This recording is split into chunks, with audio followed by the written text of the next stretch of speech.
Film की शुरुआत होती है और हमें एक जेल का सीन दिखाया जाता है जहां तेज धूप में बहुत से कैदी पत्थर तोड़ने का काम कर रहे थे और इन्हीं कैदियों के बीच हमें जॉन रैम्बो नाम का एक कैदी दिखाया जाता है। पर अचानक से एक गार्ड ने उसे काम रोकने को कहा क्योंकि कोई उससे मिलने आया था, क्योंकि रैम्बो कई साल पहले स्पेशल फोर्सेस के लिए खतरनाक मिशंस को पूरा करता था, इसीलिए उससे मिलने कर्नल ट्राउटमैन आए थे। रैम्बो कर्नल को देखकर थोड़ा हैरान हुआ, पर तभी कर्नल ने गार्ड से कहा कि उसे रैम्बो से कुछ अकेले में बात करनी है और फिर उसने रैम्बो को बताया कि सरकार को एक बार फिर से उसकी जरूरत है। दरअसल वियतनाम के घने जंगलों में अभी भी बहुत से अमेरिकी सोल्जर्स को बंदी बनाकर रखा गया था और उस पूरे जंगली इलाके को रैम्बो से बेहतर कोई नहीं जानता था। और अब सरकार चाहती है कि रैम्बो दुश्मन के इलाके में जाकर पता लगाए कि उनके कितने सैनिक वहां कैद हैं। अब क्योंकि रैम्बो की जिंदगी का कोई खास मकसद नहीं बचा था तो वह इस मिशन के लिए हाँ कर देता है, जिसके बाद रैम्बो को बहुत ही जल्द थाईलैंड में बने एक खुफिया यूएसए बेस पर पहुंचाया गया, जहां पहुंचकर उसकी मुलाकात एरिक्सन नाम के एक सैनिक से हुई, जिसने रैम्बो से कहा कि वह बेहद खुश है कि उसे रैम्बो के साथ काम करने का मौका मिल रहा है। जिसके बाद वे अंदर गए तो वहां रैम्बो की मुलाकात कर्नल के साथ खड़े एक ऑफिसर मार्शल मर्डॉक से हुई। तभी मर्डॉक रैम्बो का पुराना रिकॉर्ड देखकर उसके काम से काफी इंप्रेस हुआ। जिसके बाद मर्डॉक ने रैम्बो को उसका मिशन समझाया कि उसे दुश्मन के इलाके में जाकर उसे वहां कैद सभी अमेरिकी सैनिकों की तस्वीरें खींचकर वापस बेस पर आना है। इसी दौरान मर्डॉक रैम्बो को किसी भी प्रकार की लड़ाई करने से साफ साफ मना करता है और कहता है कि हम तब तक उनसे लड़ाई नहीं करेंगे जब तक हमें पता न चल जाए कि उन्होंने हमारे सैनिकों को कैद कर रखा है, और अगर वह सबूत लाने में कामयाब हो गया तो उसे कर्नल ट्राउटमैन खुद एक जहाज के जरिए लेने आएंगे। अब रैम्बो का पहला काम था कि वह दुश्मन के इलाके में पैराशूट से नीचे उतरकर बिना लड़ाई किए वहां की तस्वीरें सबूत के तौर पर खींचना था। जिसके बाद कर्नल रैम्बो को ऑपरेशंस कमांड सेंटर में लाता है, जहां काफी ज्यादा मशीन्स रखी थी जो रैम्बो के हर कदम को ट्रैक करेंगी कि वह किस समय कहां पर है। जिसके साथ उसे यह भी बताया जाता है कि जंगल में दाखिल होते ही कोबा नाम की लड़की उसकी मदद करेगी। अब मिशन पर जाने से पहले रैम्बो पूरी तरह से तैयार हो जाता है और फिर ट्राउटमैन उसे प्लेन के पास तक छोड़ने आता है, जहां वह जाने से पहले रैम्बो को अलविदा कहता है। और फिर एरिक्सन रैम्बो को अपने प्लेन में बैठाकर उसे वहां से ले गया और जब प्लेन से कूदने का समय आया तो रैम्बो अंधेरे में ही कूद पड़ा। जिसके बाद रैम्बो जैसे तैसे अब जमीन पर उतर चुका था और अब वह अपनी मंजिल की तरफ आगे बढ़ा। उसके पास हथियार कम थे पर उसके अंदर का जज्बा बहुत बुलंद था। कुछ ही देर बाद रैम्बो एक पुराने मंदिर के पास पहुंचा जहां उसे किसी के होने का एहसास हुआ। रैम्बो ने उस इंसान का पीछा किया और जब उसने उसे पकड़ा तो वह कूबा थी, जो इस मिशन में उसका साथ देने वाली थी। कोबा उसे बताती है कि हमें वियतनामी सैनिकों के ठिकानों तक पहुंचने के लिए इस नदी को पार करना होगा। और अब कूबा रैम्बो के साथ कुछ समुद्री डाकुओं के पास आती है, जहां वे डाकुओं को कुछ पैसे देते हैं, जिसके बदले वे डाकू इन्हें अपनी बोट के जरिए नदी पार करवाने में मदद करते हैं। और जब रास्ते में रैम्बो ने डाकुओं के सरदार से पूछा कि वे मिलिट्री गार्ड से कैसे बचते हैं तो सरदार ने हंसते हुए उसे एक चाइनीज रॉकेट लॉन्चर दिखाया। जिसके बाद ये लोग नदी पार करने में लग जाते हैं। रास्ते में कोबा रैम्बो से सवाल करती है कि आखिर उसे इस मिशन के लिए कैसे चुना गया, जिस पर रैम्बो उसे बताता है कि क्योंकि मैं पहले इस मिशन पर आ चुका हूँ, लेकिन मुझे दुश्मन ने पकड़ लिया था, पर मैं किसी न किसी तरह से वहां से भागने में कामयाब हो गया। जिसके बाद वे नदी के किनारे पर आ जाते हैं, जहां पहुंचकर वे आगे दुश्मनों के कैंप तक पहुंच जाते हैं। वहां पहुंचकर उन्हें एक औरत दिखाई दी जो वहां गार्ड्स का मन बहलाने आई थी।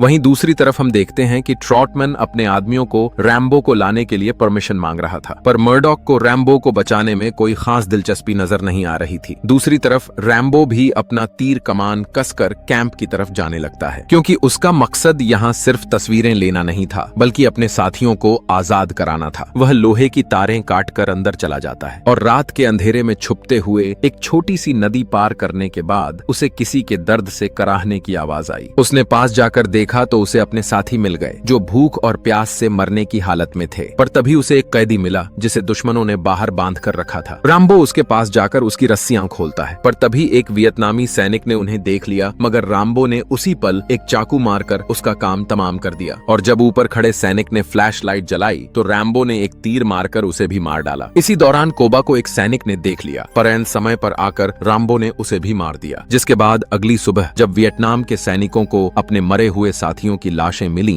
तो वे रैम्बो को पकड़ने के लिए उसकी तलाश में निकल पड़े। उधर हमें रैम्बो दिखाया जाता है जो लगातार एक्सट्रैक्शन पॉइंट की तरफ बढ़ रहा था, पर उस दूसरे कैदी के शरीर में इतनी ताकत नहीं थी कि वह आगे बढ़ सके। खैर, वे जल्दी से जल्दी नदी किनारे पहुंचे जहां डाकुओं की कश्ती उनका इंतजार कर रही थी। बस अब उन्हें एक्सट्रैक्शन पॉइंट पर पहुंचना था, क्योंकि दूसरी तरफ एरिक्सन के साथ ट्रॉटमैन उसे जहाज से लेने आ रहा था। लेकिन तभी वियतनाम के सैनिकों ने उस बोट को देख लिया और उन्हें पकड़ने के लिए अपनी बोट भेज दी। और जैसे ही डाकुओं ने सैनिकों की कश्ती को आते देखा तो उन्होंने रैम्बो पर ही बंदूकें तान दी। पर तभी रैम्बो ने अपने पास छुपाए 2 छोटे चाकू निकाले और उनमें से एक डाकू पर हमला करके उसकी बंदूक लेकर बाकियों पर फायरिंग कर दी, जिसके बाद उसने अपने साथियों से कहा कि वे पानी में कूदकर किनारे की तरफ चले जाएं, क्योंकि दुश्मन उस पर लगातार गोलीबारी कर रहे थे। ये गोलियां रैम्बो का काम तमाम करने ही वाली थीं, पर तभी रैम्बो नीचे लेट जाता है और फिर वह डाकुओं का रॉकेट लॉन्चर उठाता है और एक ही वार में वह दुश्मनों की बोट को धमाके से उड़ा देता है। लेकिन आग लगने के बाद भी वह बोट रैम्बो की बोट की तरफ ही आने लगती है। पर उसी समय बचे हुए डाकू ने ऊपर से रैम्बो का गला घोंट लिया, लेकिन रैम्बो ने अपना चाकू निकालकर उसे नीचे से ही मार दिया और बोट के आपस में टकराने से पहले वह जल्दी से पानी में कूद गया। रैम्बो अब अपने दोनों साथियों के पास पहुंचता है जो कि पहले ही किनारे पर मौजूद थे और फिर तीनों यहाँ से भाग जाते हैं। जैसे ही ये लोग कुछ दूर जाते हैं, वियतनामी फौज उन पर फिर से हमला कर देती है, लेकिन तभी वहाँ पर ट्रॉटमैन अपने साथियों को लेकर इन्हें बचाने के लिए आ जाता है। वह वियतनाम की फौज को देखते ही गोलियां चलाने लगते हैं। जैसे ही इस बात की खबर मर्डॉक को मिलती है, वह अपने लोगों से कहता है कि मिशन तुरंत रोक दो, क्योंकि रैम्बो ने कानून का उल्लंघन किया है। उसे कहा गया था कि वह कोई वायलेंस नहीं करेगा, इसलिए मर्डॉक के लोग वापस चले जाते हैं और रैम्बो को छोड़कर भाग जाते हैं। लेकिन ट्रॉटमैन के चेहरे से परेशानी साफ जाहिर हो रही थी। इधर वियतनामी फौज रैम्बो को पकड़ लेती है और उसके साथ वाले कैदी को भी, लेकिन रैम्बो ने पहले ही कोबाओ को भगा दिया था। इधर ट्रॉटमैन मर्डॉक के पास पहुंचता है और उसे पता चलता है कि वह कभी भी उन्हें बचाना नहीं चाहता था। इन्होंने रैम्बो को वहां इसलिए भेजा था ताकि वह आकर कह सके कि वहां कोई कैदी नहीं है। यह सब राजनीति का एक खेल था ताकि उन्हें कोई कार्रवाई न करनी पड़े। इधर रैम्बो को बहुत बुरे तरीके से टॉर्चर किया जा रहा होता है। तभी कैंप में एक रशियन आता है जिसका नाम पोडोव्स्की होता है और हमें यहाँ पता चलता है कि रशियंस भी वियतनाम की फौज के साथ मिले हुए हैं। पोडोव्स्की रैम्बो को अपने कैंप में बुलवाता है और उसे टॉर्चर करता है ताकि उससे जानकारी निकाल सके, लेकिन जल्द ही वह समझ जाता है कि रैम्बो इतनी आसानी से नहीं टूटेगा। तभी वह उसे कहता है कि तुम्हारे देश वाले भी अब तुम्हें मरवाना चाहते हैं, क्योंकि वह नहीं चाहते थे